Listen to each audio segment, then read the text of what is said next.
Hey, Facebook, it's Friday, and we are really excited. We have Lisa, who is going to talk a little bit about Montessori. You might be thinking it's only for the younger children, but stay with us while we learn the benefit for our older adults, because it's going to be really interesting and such a necessity during our COVID era. And before we dive in, I want to give a big thank you to our sponsors and supporters. Assured Partners, wonderful when it comes to providing insurances and other important elements for our long-term care industry. Heartland Pharmacy, a great resource for our long-term care communities to support our residents with their medication needs. Fading Memories, a must listen to when working with a loved one who is living with Alzheimer's and dementia. And Routinify, the next step in providing monitoring, care, and assistance within the home remotely so that we can check on our older adults while also making sure they are able to check in with us. And as always, I want to give a big thank you to Serenity. They are doing revolutionary things during the COVID era by keeping our families connected through HIPAA-compliant technology.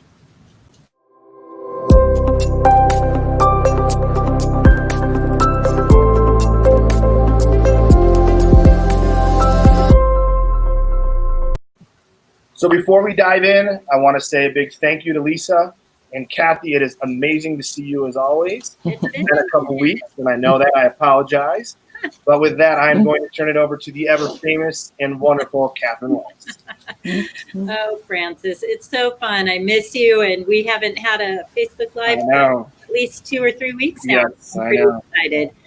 Yeah, glad to be back. But I think everyone needed a break. You know, I heard a client of mine yesterday talk about battle fatigue. Yeah. And I think that's what a lot of people are going through. So, you know, our hearts are with everyone out there right now. And so today we're really excited to talk with Lisa Armao. Did I say it properly? Yes. So we had a great conversation with Lisa a few weeks ago about what she's doing with intergenerational learning, applying the principles of Montessori with our older adults. So Lisa, why don't you share a little bit about who you are, your background, and what brought you to this point in your life? All right. Just cut me off if I get long-winded. I love to talk. So I have been in Montessori leadership in the Denver community for the last 25 plus years. So Montessori's really been my professional life, my whole grown-up life.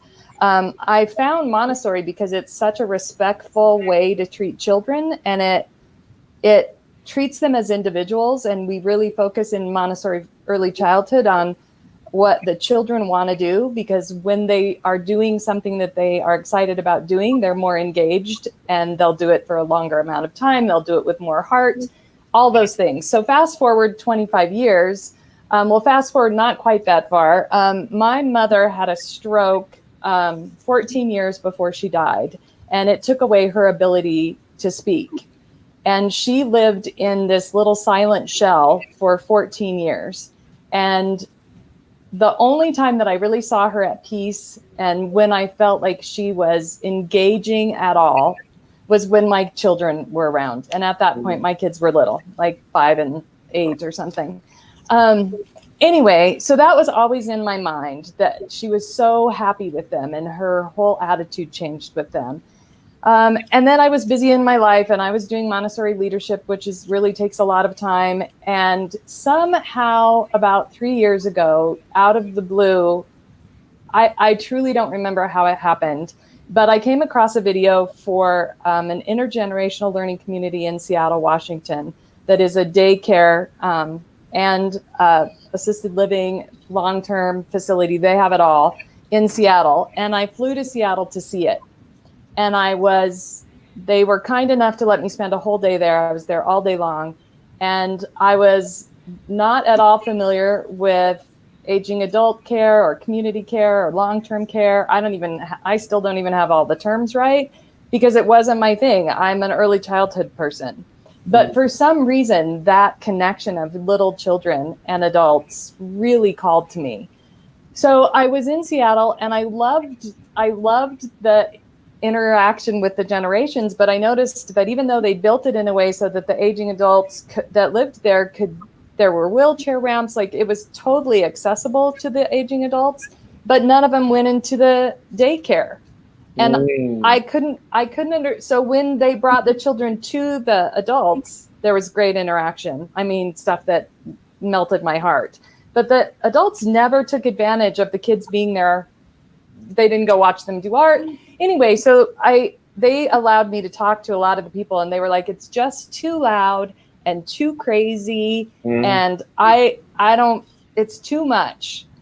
Sure. So all that my Montessori brain, and I don't know if anyone out there has ever been in a Montessori classroom, but even in a toddler or a 3 to 6 classroom, it is quiet and calm and orderly and just truly so beautiful and calm. So all I could think about on the trip home was, if that was a Montessori school, I bet the aging adults would go in, because it would be calm. It's not crazy. It's so calm. Did you have a question? So no, I was echoing what you said. My child was raised through Montessori for the first probably 4 or 5 years, I think, somewhere around there.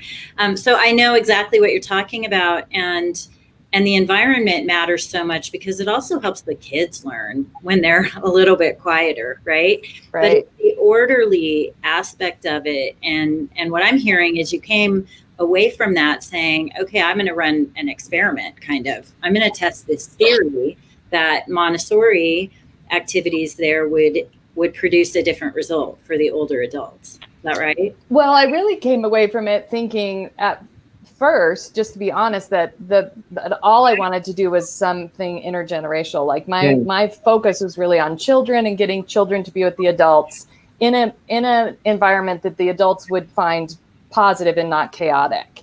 So I came home and just did a Google search on Montessori for dementia, and it exists. It is out there. People are doing it.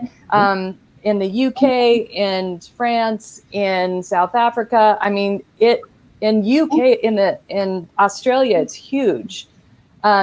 There's models of care, of adult care, that use Montessori pedagogy or philosophy. So I found it. I flew to New York within 3 weeks and did a year-long training with Jennifer Brush. She was my trainer, and I became a certified practitioner for Montessori for aging and dementia. And that's really, so as with everything that's happened in my life, I get to it through children. So that's how I got to this point. Was in order to get my certification, obviously I had to work with aging adults with dementia and come up with Montessori materials and activities.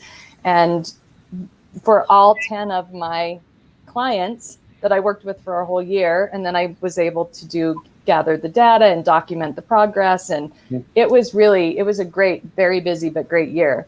I think Yeah, go ahead. I think this is a great kind of question, as I like to throw this out to our audience, is share your Montessori experiences, because I think it's really important that we kind of begin to stir this up a little bit and make it more mainstream, right? Because right now you hear Montessori and the first thought is, oh, it's children, right? It's young kids. And there it does exist for those living with any challenges, right? And I'm a big believer that we're people first, diagnoses second.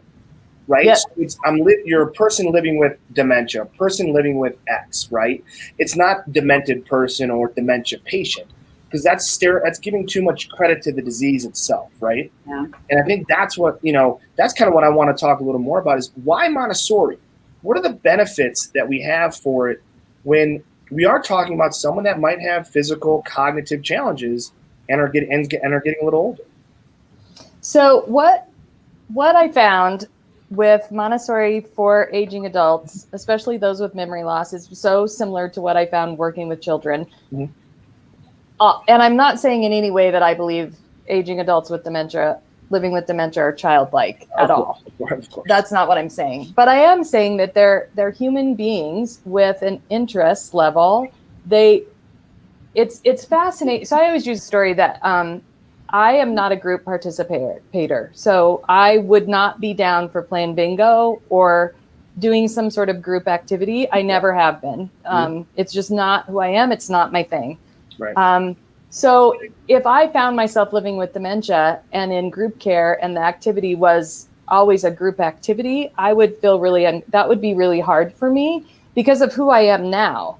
And one of the things I learned when I was studying it is that who we are, when you start living with dementia, you're still who you are. So what you enjoyed and what you liked and what you didn't like and all of those things still factor into your day-to-day life.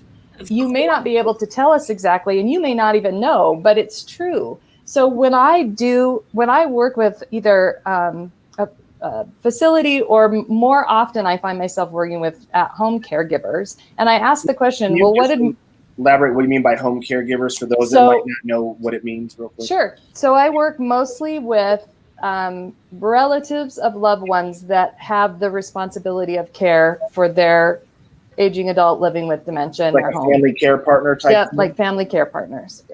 And when I say to them, what did mom like to do before the diagnosis? A lot of times it actually brings tears. And a lot of times it almost always there's this huge pause. And they have to think about it for a minute because they've honestly forgotten that mom's mom. And then when we dig into that and we start saying, well, mom loves to garden or mom loved. So the best example, Francis, probably to help, there was a gentleman that I worked with. They hadn't heard his voice. He could speak, but he had just chosen not to speak. And I found out that he was a horticulturist and an arborist, and he loved the outdoors and trees and plants. And Montessori has a beautiful elementary work it's a botany work that you match trees, you match plant leaves to trees.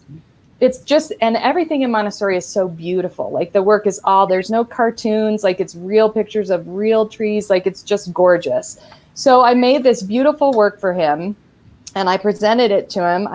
In Montessori, we give the children a lesson on the materials first, and we do that with aging adults too. So I just said, hey, do you want to do this with me? This is like this cool thing. Do you want to do this with me? And he sort of didn't say yes, but he at least came over and hung out with me. And I laid it all out and I said, I don't know anything about these trees at all. And I don't know anything about what leaf goes to what tree. Could you help me out? And he started matching them and started talking and started telling stories of so cool trees just stories. The staff, this was actually in a facility, in a community, the staff were dumbstruck. I mean, they all stopped and stared because he talked, like he just went. So then every time I came in, he would come right to me and kind of pull on me. And I'd say, yep, I brought it again. And we'd do it over. And then I realized, just like with children, when children master a work, we do an extension to it to keep them interested. So I could tell that he was really getting way too good at it. And he was matching it really quickly. Mm-hmm. So I put the Montessori community super tight. Everybody, all of us Montessorians, we support each other. So I put a call out to the national Montessori people that I know and said, if you live in this area where this tree goes, would you please get me the actual leaf? Because all I had was pictures. Or would you get me the pine cone? Or would you get me whatever it is that comes off this tree, a pod or whatever? And then I put them in a beautiful basket and brought them with me the next time. And then he started to pair the actual physical. And then he actually became really emotional because having the opportunity to touch and feel something that took him to a place that he remembered, it was just, so those are the things. And I love that. That just, it's so cool. I know, don't you? I just get literal goosebumps. I get just goosebumpy because, and it is such an easy thing for a Montessorian because I've been studying Montessori 25 years or more. Explain really high level for our audience if they don't know what Montessori even is. That's a good question. Yeah. Super high level. What is Montessori? So Montessori is it was developed by Maria Montessori, who was the first Italian doctor in Italy. 110, they're going to be mad at me. 110, 115 years ago. And I don't really remember. But it's been around a long time. And she basically, she was a doctor, but she was a woman and they didn't really dig her being a doctor. So they wouldn't let her be a doctor. They put her in a big gymnasium, in a big room with children that that weren't able to function in society. They had words for them that I can't use. And they were just in this big room walking around doing nothing. And they told her, this is your new thing. This is what you're in charge of. And being a doctor and an observer, she developed what is now Montessori. The first thing she did is made small tables and chairs for them so that they had comfortable furniture to sit at. And to relate that to our aging adults, we know that their physicality, them being comfortable where they sit, if they're uncomfortable, they're not going to be able to sit there for very long and concentrate on anything. Right. So the first thing that she did was make small furniture so that they felt comfortable. Then she started making Montessori materials, or the Montessori work that if you go to any Montessori school today, you will see these beautiful wooden materials that look like really intricate puzzles. They're just gorgeous. There's no plastic. They're beautiful. Everything's real. So she developed those, and within 3 years of working with these children and working with these Montessori materials, all of that have an end goal. The children don't know what you're working to, but as the adult, you know what you're working toward. And within 3 years, her children were outscoring the typically developing children in the neighborhood. That's cool. And so everybody, it's very much about the whole person. Very much. Whole child is Montessori, but the or at least the original child version of Montessori. Yeah.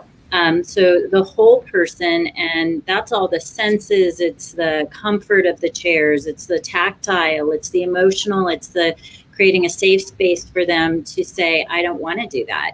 That's not what we want to work on today. So it's also very individual, right? Yes. And it's purposeful, though. It's purpose-driven. It's very purposeful. When I first studied early childhood, I actually decided for a long time that I didn't want to do it because I thought it was so disrespectful.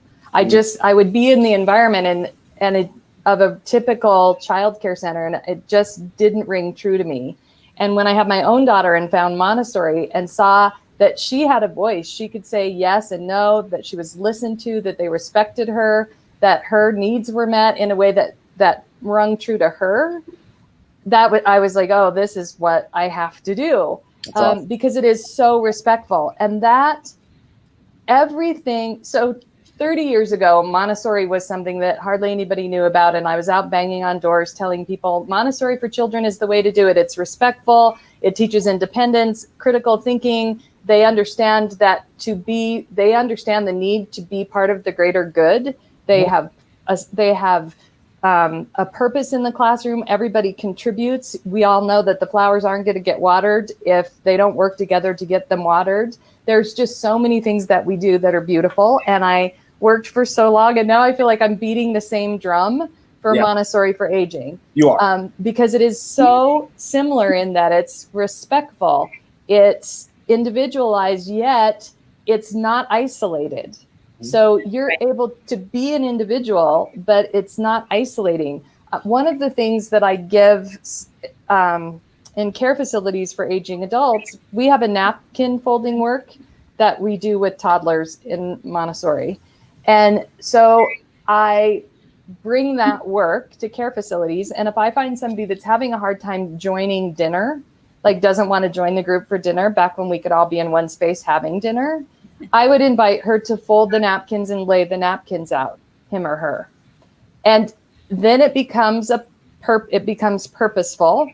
They're excited to go to dinner. They start laying. There's sometimes conversations that start to happen that wouldn't have happened otherwise.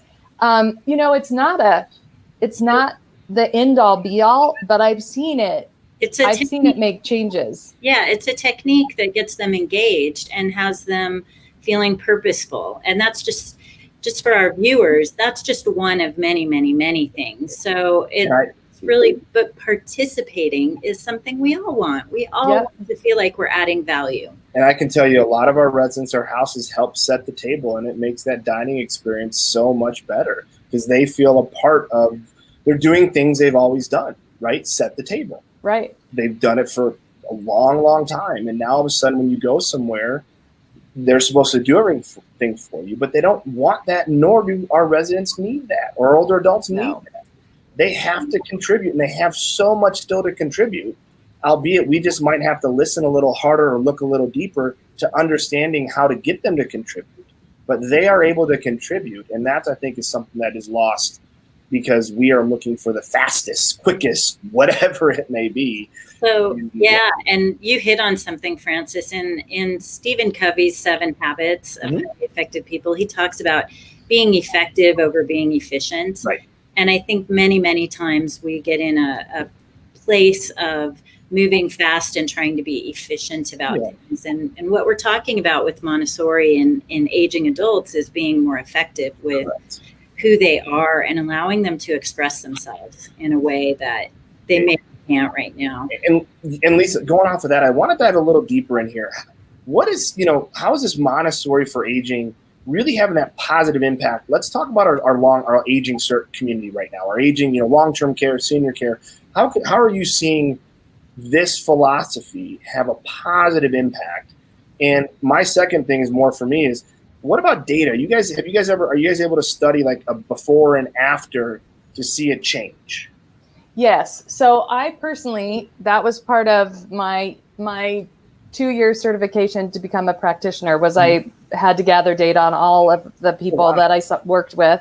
Yeah. And the interesting thing with Montessori for aging and what I saw with my people is that when I was working with them consistently, it's so hard to know how to phrase it, because with children, they're learning. So I know that they're learning and they're progressing through the work. Okay.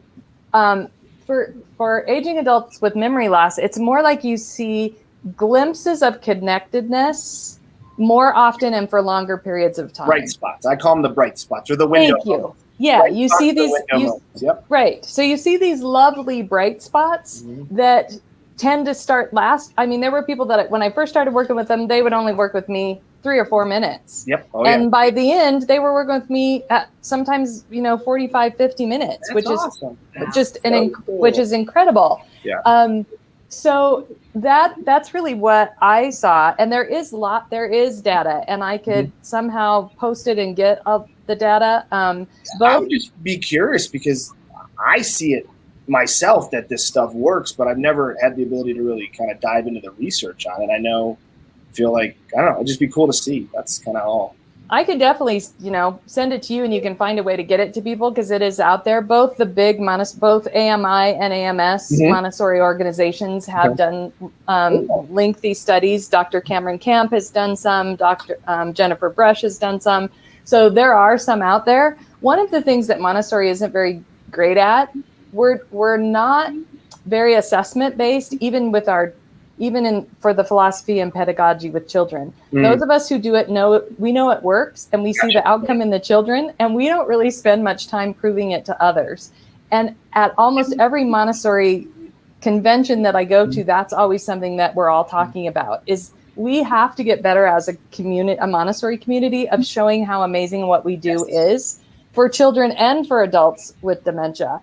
Because I'm just going to say that it proves it by simply seeing that spark of joy, that moment, the window moment, the bright spot, the whatever we're going to call it, the moment of recognition or connectedness to themselves that they haven't had. So my mind, I think that's all we really need in senior care, because it is so critically important. And I do want to throw in, I know we're running out of time, but I do want to throw in that the other thing that I've really noticed, and I noticed this in early childhood as well, industries that have a lot of turnover in staff and early childhood, there's a lot of turnover in early childhood. And that's really difficult for children to have different caregivers. And I noticed that the same is also true in our aging communities and caring for our aging adults living with dementia. And one of the things, the few communities that I really got to buy in to Montessori and train their staff and do it, they saw their staff satisfaction increasing. Staff because they want to feel purposeful. Yeah. The staff wants to feel like they're doing something and engaging, and Montessori gives you the platform to engage with these people, not just care for them. Yes. So the level of interest and engagement went up for staff, and it also went up for the residents, That's which awesome. is a huge win-win. Yeah, I can see that, especially in today's world. And there's, there are different models that work for different people. So I'm not saying that the models that exist today aren't helpful and working. And you can see kind of maybe a spectrum of the idea of the hands-on engagement like Montessori and the very individualized, while you're still working with many people as Yes. a caregiver. But also, if you contrast that with where you're just getting fed the activities from a monitor, it's you get to each end of the spectrum, and somewhere along that spectrum is going to be perfect for everybody. And I think it's just, it's really fascinating what you're doing. I'm thrilled to see it happening. I wish that my parents could have partaken in something like this. But we are getting really close to end of time. So one of the questions I want to ask you is, what action would you like our listeners to take after hearing this? Well, I think just, I truly believe that knowledge is power, and that just familiarizing yourself with what Montessori is, all you have to do is Google Montessori or go to my website. It'll tell you all about what Montessori for Aging and Dementia is.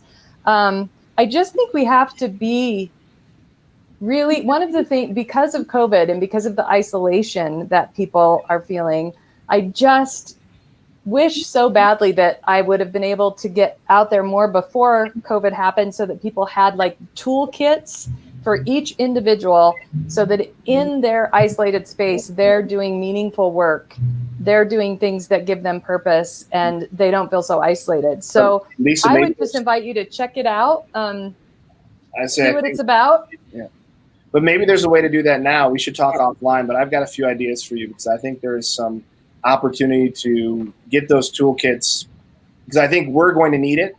We're going to be in this for another 12 to 18 months in our older adult services. So I think there is ample time still left for you to have a huge impact, because you already are. Like the stuff you are doing, the stories about the horticulturalist and that stuff, that just is why I think we have so much more to offer older adults. Is that if we slow down, we listen, because they are who they are, and they might just be a little bit different, and that difference is okay. But the key point is they are who they are, and they can't forget that. And so I don't know. I think it's really important. Yeah, I agree. I think there's definitely opportunity to still get that out there. And so what call to action I would give to our audience is, if you are in senior care or you're a family caregiver, check out Lisa's website. We'll give you that in a minute. It'll also be in the show notes. But also, don't let the fact that you don't have it right now stop you, even during COVID. Yes. Because there is a way to get this toolkit to you, and design just the right toolkit for your loved one's needs. Absolutely. Yeah. And we've got to end, Kathy. We can't leave this question out. I know. I think I forgot it last time. Yeah. All right, Lisa. This is my favorite question. So, standing 1 year from today, what would you hope that we have all learned? Oh my gosh, the list is so long. That's a really tough question. But just around this, I hope, just concerning Montessori and aging and dementia, I hope that we've all learned to take a breath, understand that it's doable, and understand that we have the ability, we can make it happen. We can do it. We can make our aging adults have a more purposeful existence. They can be active participants in their own lives if we just give them the tools to do so. Well, so in a year from now, I hope that it's spread like wildfire and people are doing it all over. That's great. Yeah, fantastic. Well, thank you so much, Lisa. And thank you guys. If people want to reach out to you, we have your website here. And your email as well, too. So it's Lisa@Montessori ILC. So make sure you put the double I at the end there. It's not a typo. I had to check it myself a couple times. I know. It's 2 I's. I know. Milk was taken. Lisa at milk.com was taken. So no, it's good. And I think too is I want people to know, we are at this kind of, I'd say this complacency period here of not complacency is my word, but this fatigue, I think. Yeah, we're exhausted. And you've got to make sure you do your self-care, refresh, and look at these bright spots, because when you engage someone and you see such a positive outcome, that can really energize in what you're doing forward. And especially for our direct care frontline staff, a lot of times they might not see those bright spots, but when they do happen, it is really cool, the gifts that you can give back. Yeah. Yeah. And I would also just add to that you don't have to start big. Start small. Start with just one older adult. Yes. And make it manageable, because that's what we can't afford right now is for the staff to be continually overwhelmed. But we start with one thing, and this can actually help ease some of the anxiety. So thank you so much, Lisa. Really, you're so welcome. Thank you so much, Lisa, for having me. Thank you. It's awesome. I love what you're doing, and thank you. We'll have to connect offline, but I think we need your philosophy, your approach is so needed right now, more than ever. So I appreciate it. Thank you, guys. Thank you. Thank you. Have a great weekend, everybody.